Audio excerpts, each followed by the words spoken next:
All right, we have a question here from Jocelyn. Mike, Jocelyn says, I'm on completing my DS-260. In 2008, I had applied for an H-1 visa. Then during the interview with the consul, he asked me if I had relatives in the US, and I answered no, which in fact I do have. Is this a case of misrepresentation or fraud? Is there any way to clean my name or waive for it? I actually paid, she actually paid an attorney, but hasn't got the appointment yet. What is your opinion on that, Jocelyn? Mike? Yeah, well, I think first of all, it potentially could be a problem. Anytime you lie to the federal government can be a problem.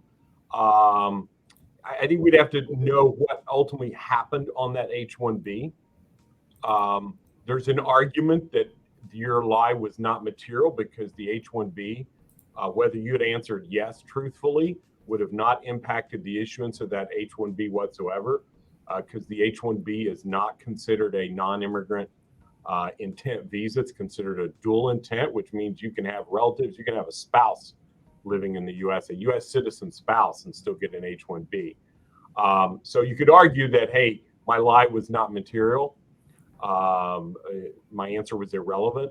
But we'd have to find out what happened on the H-1B first, and then determine. And then you'd have to disclose it, what all happened as part of the H-1B, as part of any green card processing. So at the very least, you should expect some delay in the processing of your visa at the consulate.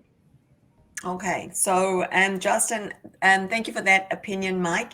And I think the rule of thumb always is don't lie when you are going, and we're working with the US government.